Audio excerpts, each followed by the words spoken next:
Hello there, grade 5. Okay, so for this topic, we're going to talk about how do flowering plants reproduce.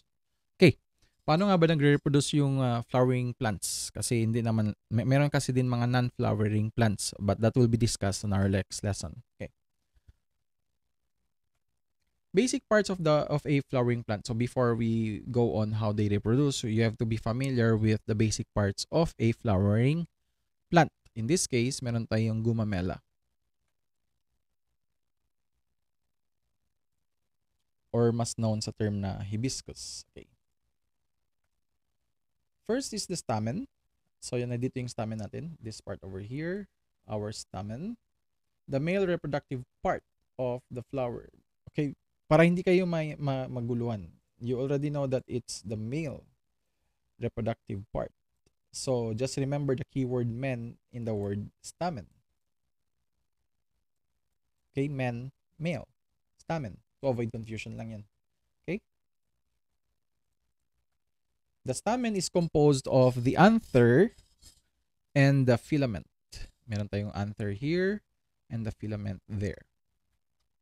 The anther is part of the stamen where pollen grains are found. Pollen grains yan. Kung sa human reproductive system pa yan, it's basically like these pollen grains are like the sperm cells. Okay. So basically, dito sperm cells pa rin ang tawag sa kanila. And the filament is a stalk-like structure that holds the anther. Ito yung filament. This is the anther. This one is the filament, yung puti, yung stalk-like. Okay.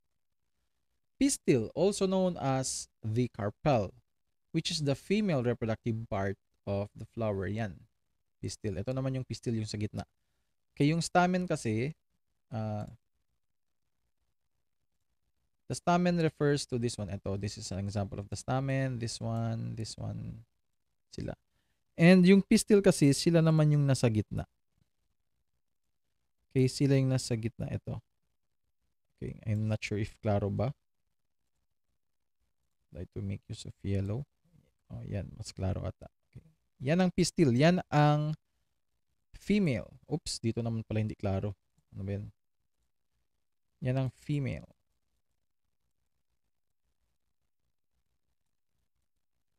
While ito naman yung mga male. Yan. Sila. While yung pistil is just this one. Yung sa gitna. Okay.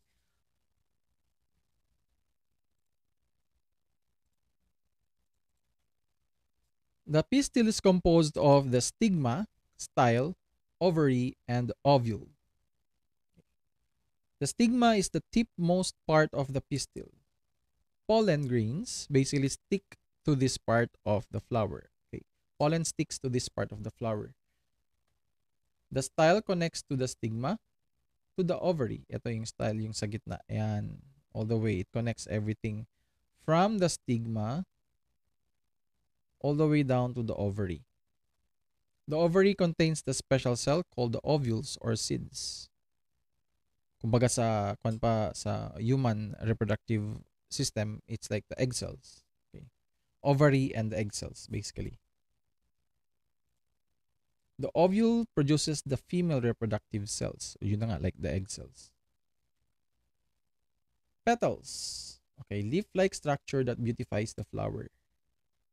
A group of petals is called a corolla. Okay, this part of the flower attracts the insects.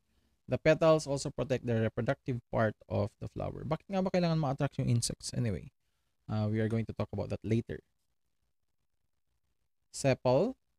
Ito yung sepal natin. Ito yung mga petals natin to beautify basically the flower. Sepal naman surrounds the petals and serves as a protection to the flowering bud.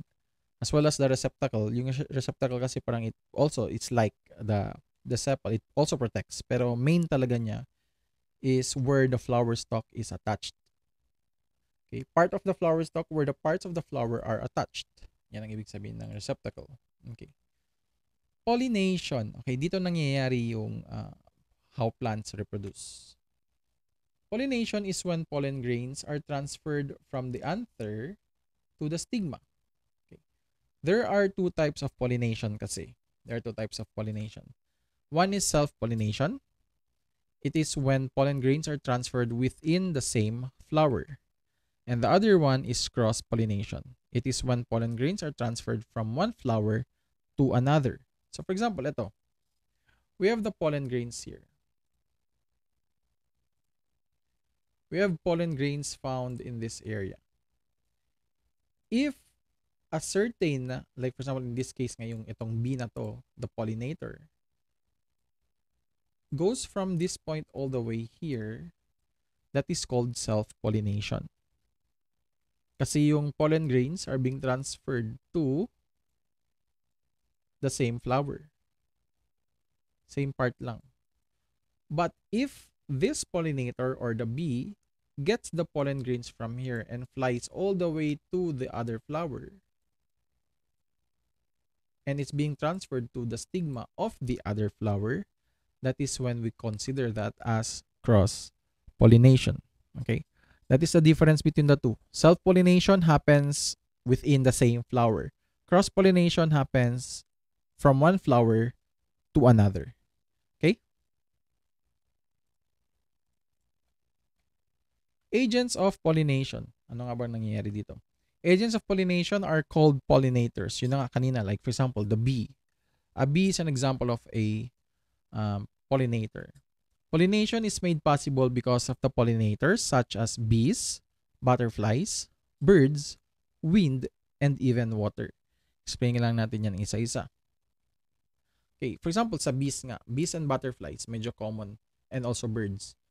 So, when bees, butterflies, birds tend to get attracted to the flower, pupunta sila dyan and they will basically suck up nectars, no?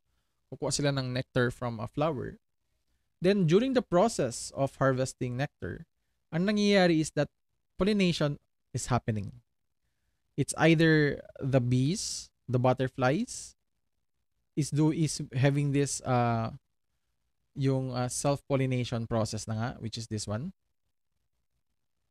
or either the cross-pollination. Kasi when the bee transfers from one flower to another or the butterfly goes from one flower to another, that's cross-pollination is greatly possible.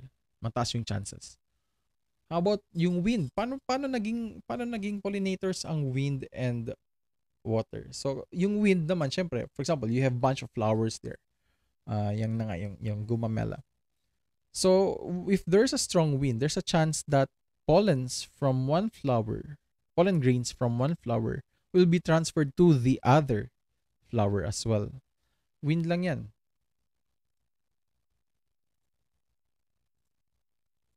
Wind power, it's possible for these pollen grains to be transferred directly to the stigma of the other flower.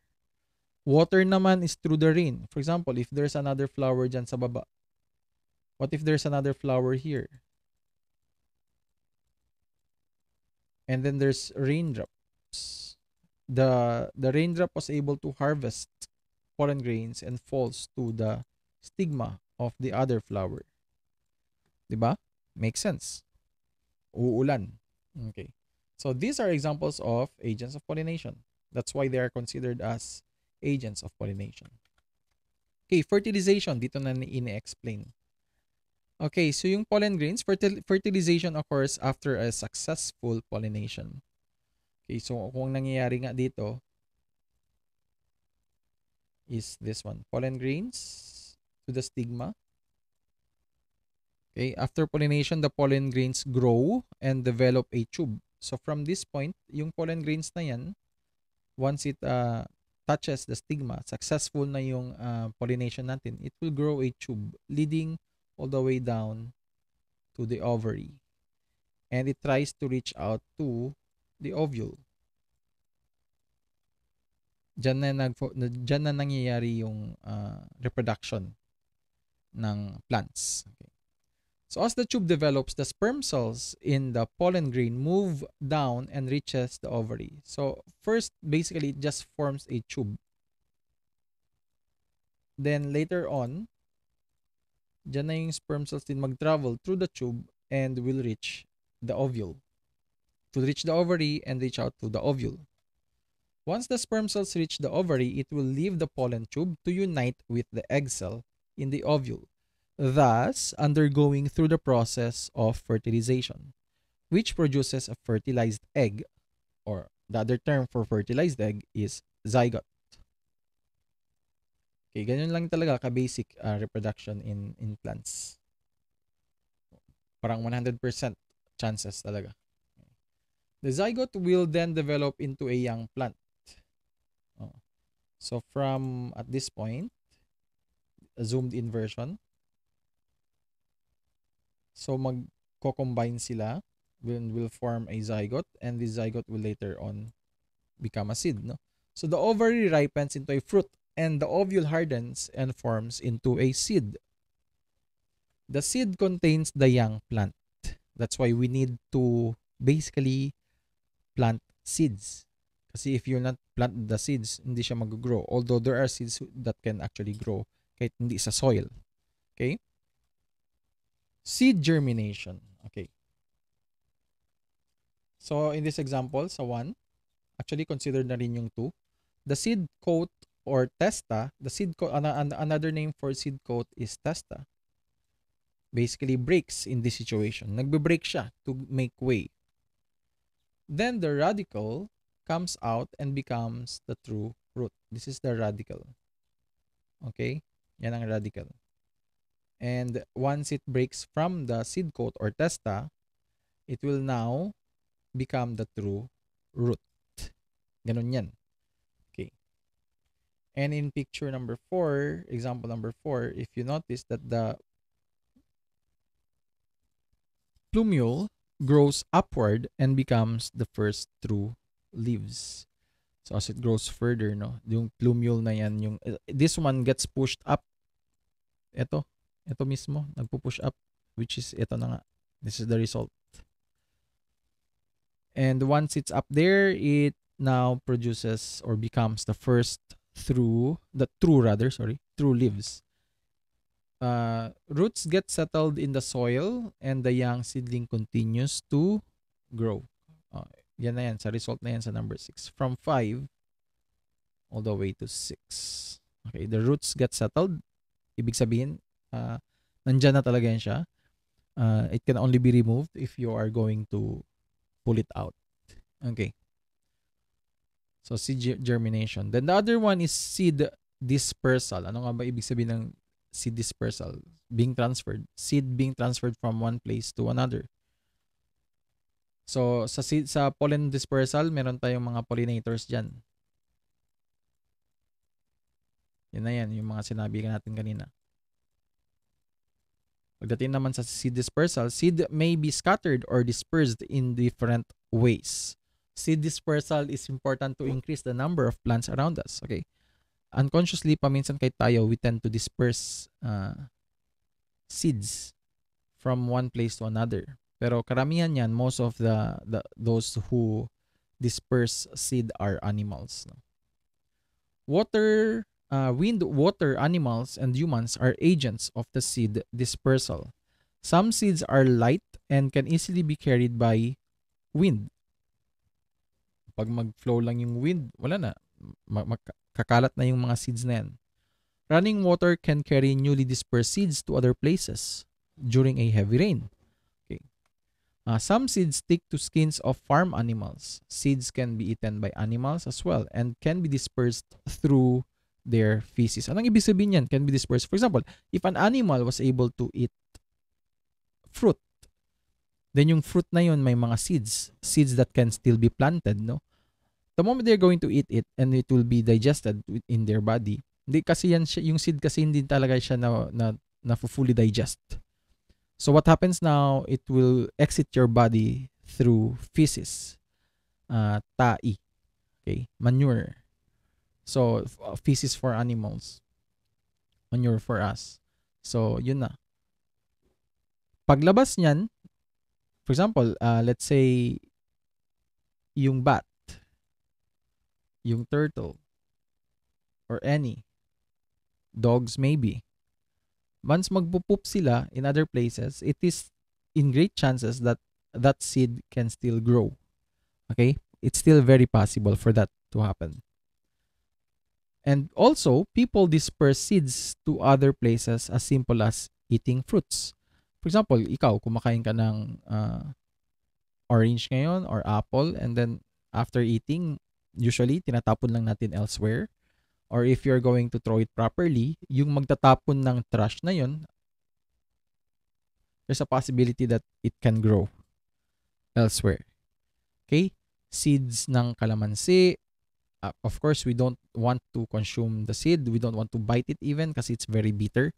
So what happens is kapag yun ang nangyayari, tinatapon na natin. So there are chances na kapag nahulog siya sa soil, there's a chance that it can still grow. Okay? So that's basically seed dispersal. That's why. Anong purpose nito? Bakit natin kailangan ng pollination? Bakit natin kailangan ng seed dispersal? Why do we have to disperse seed? Why do we have to pollinate naturally? Kasi nga, to have more trees, because trees are very important para sa atin. We can breathe oxygen because of them. Kasi sila nagsusupply ng oxygen sa atin. So anyway, I hope that you were able to understand how plants reproduce through this illustration kanina. Fertilization process. So, yun lang. Basic lang yan siya. If you have any questions, clarifications, please do ask lang sa akin sa group chat natin or personally if nahihiya kayo. So anyway, that's it for today.